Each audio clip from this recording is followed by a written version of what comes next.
ایک ہوتا ہے محتاج، ایک ہوتا ہے فقیر، اس میں فرق ہے۔ ایک آدمی کو اچھے کپڑے پہننے کے پیسے نہیں ملتے تو وہ فقیر نہیں، وہ محتاج ہے، اس کے پاس تو ہے ہی نہیں تو وہ کہاں سے پہنے۔ لیکن ایک آدمی کے پاس لاکھوں کروڑوں روپیہ پڑا ہے لیکن وہ بھی سادہ سا لباس پہننا پسند کرتا ہے تو یہ فقیر ہے، یہ درویش ہے۔ کنجوس اور درویش میں بھی فرق ہوتا ہے۔ ایک آدمی اس کا پیسے لگانے کو دل ہی نہیں چاہتا، خرچ ہی نہیں کرنا چاہتا، وہ بخیل ہے، کنجوس ہے۔ لیکن ایک شخص وہ ہے جس کے پاس سرمایہ ہے، مال ہے، لیکن وہ اپنی ذات کو بڑھانا پسند نہیں کرتا، وہ درویش ہے، وہ فقیر ہے۔ حضرت سیدنا عبد الرحمن ابن عوف رضی اللہ تعالیٰ عنہ کے پاس اتنے پیسے تھے کہ نبی پاک صلی اللہ علیہ وسلم نے فرمایا تو پکا جنتی ہے پر سب سے آخر میں جنت میں جائے گا۔ حضور میری غلطی، فرمایا جتنے پیسے ہیں اتنا حساب بھی تو دینا ہے۔ جس کے پاس صرف ہینڈ کیری بیگ ہوتا ہے نا وہ فٹافٹ باہر آ جاتا ہے، اور جس کے جتنے زیادہ بیگ ہوتے ہیں اس کو اتنی دیر چین پہ کھڑے رہ کے انتظار کرنا پڑتا ہے۔ تو فرمایا کسٹم بھی تو نے ادا کرنا ہے نا بھائی، نکل کے آنا ہے اس جنگل سے، تو کیسے جائے گا؟ جتنا مال ہے اتنا حساب دینا ہے۔ تو حضرت عبد الرحمن ابن وہ بڑے مالدار تھے، 80 ہزار درہم تو آپ کے انتقال کے بعد آپ کی ازواج کے حصے میں آئے تھے، اتنے تگڑے مالدار تھے۔ اور دینے کا انداز یہ تھا کہ اپنی بیوی اور بچوں کو کھلی چھٹی تھی، کہتے تھے جو جس کا دل کا ایک کھاؤ، ایک دن میں 5 الگ الگ کھانے بھی تم پکانا چاہو تو تمہیں اجازت ہے۔ کنجوس نہیں تھے، بخیل نہیں تھے، لیکن خود جب کھانا کھاتے تھے تو دال کو پیس کر شوربہ بنا کر اس میں روٹیاں بھگو کے کھاتے تھے۔ لوگ پوچھتے کہ جناب ہمارے لیے سارا کچھ ہے، بخیل بھی آپ کوئی نہیں، مالدار بھی، یہ کیا کر رہے ہیں؟ تو فرماتے تھے سرید کھا رہا ہوں، یہ کھانا میرے محمد کی سنت ہے صلی اللہ علیہ وسلم۔ فرمایا یہ کریم کا طریقہ ہے، میں وہ طریقہ، میں فرض محبت ادا کر رہا ہوں، کسی کی ادا کو ادا کر رہا ہوں، یہ میرا انداز ہے، میری ذات کے بارے میں میرا یہی انداز ہے۔ سرکہ کھا رہے تھے تو بیٹے نے کہا ابا جی آپ کیوں کھا رہے ہیں، کتنے دن ہو گئے آپ نے بنا ہوا گوشت نہیں کھایا، تو کھائیں۔ فرمانے لگے بیٹے کل لقمہ اٹھایا تھا گوشت کھانے کو تو مجھے اپنے نبی کا فقر یاد آ گیا، مجھے رسول رحمت صلی اللہ علیہ وسلم نے وہ جو مہینہ کھانا نہیں کھایا وہ یاد آیا ہے۔ تو حضور کی وہ چیزیں مجھے ان اعلیٰ غذاؤں میں مبتلا ہونے نہیں دیتی، تمہیں اجازت ہے۔ تم بھئی بادشاہی میں فقیری، آج لوگوں کے پاس اتنا کچھ ہوتا نہیں جتنا کچھ وہ اپنے آپ کو دکھانا چاہتے، دکھانے کا معاملہ ہو گیا، بلکہ قرض اٹھا کے لوگ اپنے آپ کو بڑا کر کے پیش کرتے، حالانکہ ایسا ہوتا نہیں۔ اسلام فقیری، بادشاہی میں فقیری، میرے رسول پاک صلی اللہ تعالی علیہ وسلم کی ایک حدیث ہے، اگر آپ اس کو سمجھ جائیں تو بہت ساری چیزیں جو ہیں ویسے کھل جائیں گی۔ ایک صحابی نے کہا حضور میرے جسم کو سکون نہیں، وجود کو سکون نہیں، ظاہری وجود کی بات کی، تو حضور نے فرمایا ازہد فی الدنیا فریح القلب والجسد، فرمایا دنیا سے دل دور کر لے، ازہد فی الدنیا، دنیا میں زہد کٹھا کر لے، دنیا داری سے ذرا اپنے دل کو دور کر، اللہ تیرے وجود کو بھی سکون عطا کرے گا اور تیرے دل کو بھی سکون عطا فرمائے گا۔ دنیا داری، ازہد فی الدنیا، ذرا ہٹ نہ دنیا سے، ہٹ ذرا، اللہ تیرے دل کو بھی سکون دے دے گا اور تیرے جسم کو بھی۔ اللہ سکون، راحت، فرحت، فریحن فی القلب کے لفظ حدیث میں آئے، فرحت دے، فرحت کا معنی خوشی، تسلی، تازگی اللہ عطا فرمائے گا جب تو اپنے آپ کو تھوڑا دنیا سے بچائے گا۔ عزیزو بڑا شوق ہے، ہم دیکھتے ہیں پروٹوکول کا بڑا رنگ ہے، بڑا پروٹوکول ہے لوگوں کا، 2 گاڑیاں آگے 2 پیچھے، بندہ ایک بیٹھا ہے، وہ سمجھتا ہے کہ جو یہ زندگی ہے یہ تو شاید کسی کو اور میسر ہی نہیں۔ اور میں اکثر دیکھتا ہوں، میں کہتا ہوں یار کیسا عجیب شخص ہے، جن پولیس والوں کو اس نے پروٹوکول پہ لگایا ہے نا، حکومت ختم ہوگی تو یہی پکڑ کے اسے جیل میں ڈالیں گے، لیکن یہ خوش ہے۔ حضرت ابو علی قلندر رحمت اللہ تعالی علیہ کا ایک درویش تھا، تو وہ سڑک سے گزر رہا تھا، علاؤ الدین خلجی کا زمانہ تھا۔ علاؤ الدین خلجی بہت بڑے حکمران ہوئے متحدہ ہندوستان کے، پاکستان، ہندوستان، افغانستان، سب پہ ان کی مشترکہ حکومت، تو ان کا ایک گورنر روڈ سے گزرنا تھا، اس نے تو سپاہی جو تھے وہ رستے صاف کرا رہے تھے، تو ایک بزرگ تھے حضرت ابو علی قلندر کے مرید تھے، خلیفہ تھے، تو وہ بھی روڈ پہ گزر رہے، تو تنے تنہا ہاتھ میں چھڑی پکڑی ہے، تنے تنہا گزر رہے ہیں۔ تو وہ کہنے لگے بابا جی سائیڈ پہ ہو جائیں، گورنر صاحب نے گزرنا ہے۔ تو فرمانے لگے اتنی سڑک پڑی ہے، گزر جائے گا کہ مجھے سائیڈ پہ کر کے گزر جائے؟ انہوں نے کہا نہیں آپ کی مہربانی ہٹ جائیں۔ کہا بھائی میں کیوں ہٹوں؟ وجہ اس کی اتنا رستہ ہے، گزر جائے، میں بوڑھا آدمی ہوں، تم مجھے سائیڈ پہ کرو گے پھر رستہ ڈھونڈتا پھروں گا۔ کہا بابا تیری مہربانی ہٹ جا، نگاہ فقر میں شان سکندری کیا ہے، اور خراج کی جو گدا ہو وہ کیسری کیا ہے۔ اس نے کہا میں اس کو کیا سمجھتا ہوں، بادشاہ ہوگا تو گھر ہوگا، میں اسے کیا سمجھتا ہوں، اور میں ناراض نہ ہوئیے گا، امیروں کو خراب غریبوں نے کیا ہے، بڑوں کو خراب چھوٹوں نے کیا۔ اگر ہم گاڑیوں کے آگے پیچھے بھاگنا چھوڑ دیں تو لیڈر سیانے ہو جائیں۔ یہ ہمارے نعرے تباہی کرتے ہیں، ہم نہیں سمجھتے کہ ہم کتنا نقصان کرتے ہیں۔ نگاہ فقر میں شان سکندری کیا، خراج کی جو گدا ہو وہ کیسری۔ اقبال کہتے ہیں کہ وہ تو بڑے فقیر ہیں جن کو تم بادشاہ سمجھتے ہو، تمہارا ٹیکس نہ ملے تو ان کی حکومت نہیں چلتی، تو خراج کی جو گدا ہو وہ کیسری کیا۔ خیر حضرت ابو علی قلندر رحمت اللہ علیہ کے وہ درویش جو تھے نا، وہ روڈ پہ کہا بابا جی ہٹ جائیں، کہنے لگے نہیں ہٹتا۔ انہوں نے بازو پکڑ کے نا بابا جی کو ذرا زور لگانا چاہا تو بابا جی نا آلتی پالتی مار کے چوکڑی مار کے تو زمین پہ بیٹھ گئے، کہنے جو اٹھایا جاتا ہوں تو اٹھا لو۔ اب وہ تو درویش کبھی ضد کرتے نہیں، اور اگر کریں تو مسلم شریف میں میرے نبی پاک نے فرمایا رب اشغاز اکبر لو اقسم علی اللہ لابرہ، فرمایا رب کریم کا بندہ تو اللہ کو قسم دے دے تو اللہ اس کی قسم کو پورا فرما دیتا ہے، اللہ اس کی قسم کو پورا فرماتا ہے۔ تو میں جاؤں اٹھتا ہوں تو اٹھا لو۔ بحث ہونے لگی، لوگ کٹھے ہو گئے، رش ہو گیا، تو اتنی دیر میں گورنر صاحب کی سواری بھی پہنچ گئی۔ تو گورنر صاحب کہنے لگے بابا اٹھتا کیوں نہیں؟ فرمانے لگے کیوں اٹھوں، اتنا رستہ ہے گزر جا۔ میں بابا اٹھ کیوں شور ڈالا ہوا؟ کہنے لگے تو میرے نوکر کا نوکر ہو کے مجھے اٹھنے کا کہتا ہے، میرے نوکر کا۔ غصہ آیا تو اس نے بابا جی کو تھپڑ مار دیا۔ بابا جی اور ہنسے، کہنے لگے تجھے کہا تھا نا نوکر کا نوکر ہے، تو واقعی نوکر ہے۔ اس نے کہا میں تھپڑ مارتا ہوں، بابا ہنستا ہے۔ یہ زیادہ انسلٹ ہوتی ہے، آپ کر کے دیکھیں، آپ غصے کے جواب میں غصہ کریں تو سامنے والے کو کوئی سزا نہیں۔ آپ کبھی گالی کے جواب میں مسکرا دینا، یاد اب میں تیرے ساتھ بات کروں، تیرے ساتھ بحث کروں تو یہ زیادہ بڑی سزا، یاد رکھیے۔ ہم تو دشمن کو بھی پاکیزہ سزا دیتے، ہاتھ اٹھاتے نہیں، اسے اس کی نظروں سے گرا دیتے۔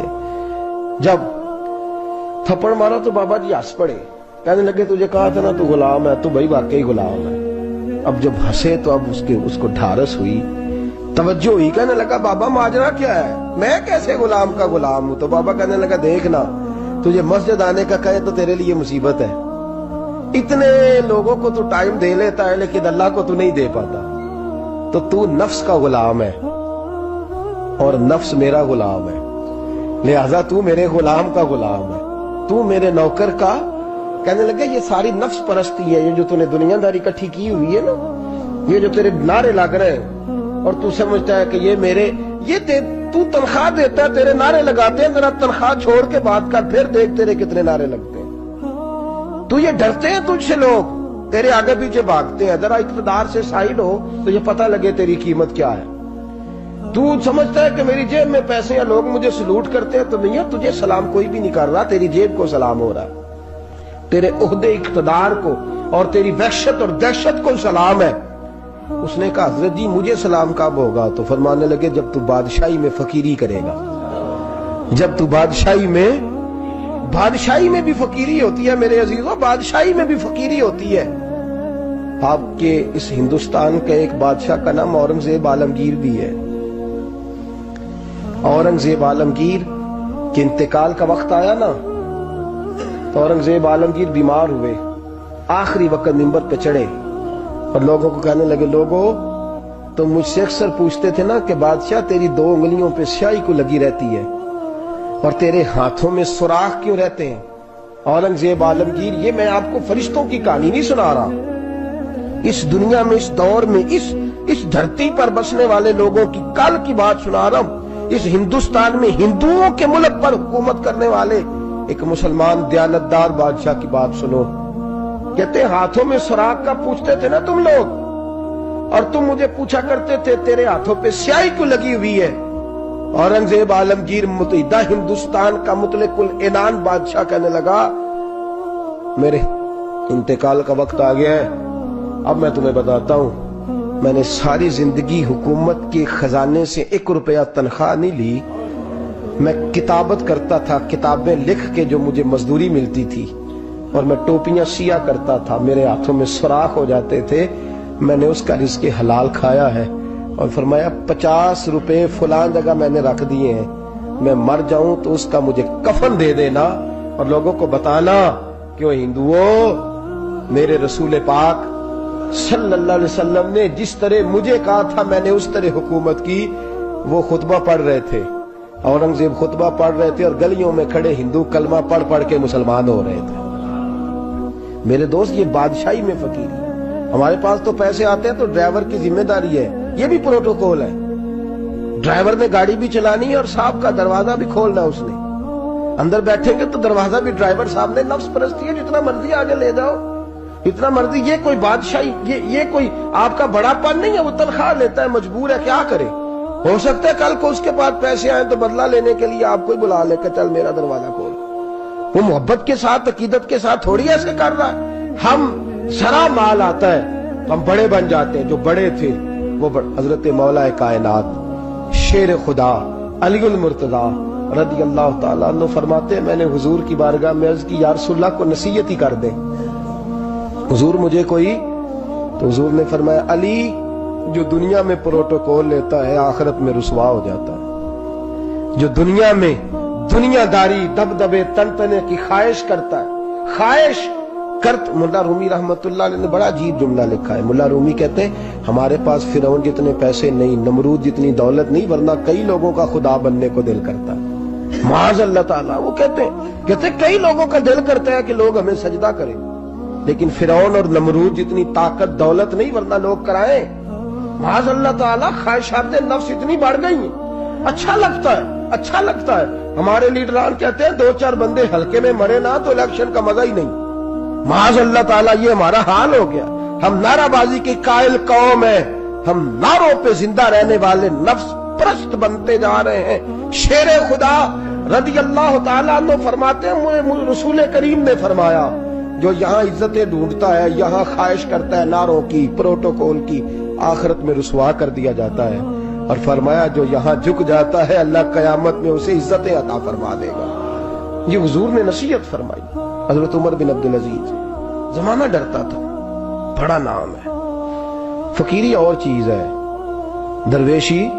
اقبال کہتے ہیں دیار عشق میں اپنا مقام پیدا کر, نیا زمانہ نئے صبح و شام پیدا کر. خدا اگر دل فطرت شناس کرے عطا تجھ کو, سکوت لالا و گل سے کلام پیدا کر. میرا طریق امیری نہیں فقیری ہے, خود ہی نہ بیچ غریبی میں نام پیدا کر. حضرت عمر بن عبدالعزیز رات کو بیٹھ کے نہ لکھ رہے تھے, تو ایک نوجوان آپ کی خدمت کے لیے رہتا تھا ہر وقت. حضرت جی لکھ رہے تھے, چراغ جل رہا تھا تو کوئی تحریر کر رہے تھے. ایک مہمان بھی آیا ہوا تھا, تو وہ نوجوان نہ بیٹھے بیٹھے نہ لیٹا تو سو گیا. توجہ ہے آپ کی میری بات پہ؟ بیٹھا بیٹھا نہ وہ بیچارہ سو گیا, تو حضرت نے تکیہ پیش کر دیا. وہ نوجوان نے تکیہ پکڑا تو اس نے لپاٹ کے وہ گہری نیند چلا گیا. ایک جھونکا ہوا کا آیا تو چراغ گل ہو گیا. مہمان بیٹھا تھا, کہنے لگا حضرت جی میں چراغ جلا دوں؟ فرمانے لگے نہیں, مہمان سے خدمت نہیں لینی چاہیے, میں جلاتا ہوں. کہا پھر اس کو اٹھا لے. کہنے لگے جوانوں کو نیند زیادہ آتی ہے, سویا رہنے دو. کہ حضور سونے تو نہیں آیا, خدمت کے لیے آیا. فرمانے لگے یار سویا رہنے دو, کیا عرض ہے. حضرت عمر بن عبدالعزیز اٹھے, چراغ جلایا, واپس آ کے بیٹھے تو وہ دیکھے نا, یہ بادشاہوں کے لیے تو نہیں نا ایسا ہوتا, بادشاہ تو نہیں نا کر سکتے. یہاں تو تھوڑا سا جس کے پاس پیسہ آ جائے وہ کہتا ہے کہ تو نوکر میرے منہ میں کبھی لقمہ بھی ڈال دے تو پھر ہی ہے, میں اس کا مجھ سے تنخواہ لیتا ہے اور اب یہ اتنا کام بھی نہیں کر سکتا. ہر کام ہم کرانا پسند کرتے ہیں. کہا حضرت عمر بن عبدالعزیز سے کہنے لگا حضور عجیب آپ بادشاہ ہیں, آپ نے غلام کو جگایا ہی نہیں. حضرت عمر نے کیا, حضرت عمر بن عبدالعزیز نے جو قانون پیش کیا بڑا زبردست ہے. فرمانے لگے کم تو انا عمر بن عبدالعزیز رجعت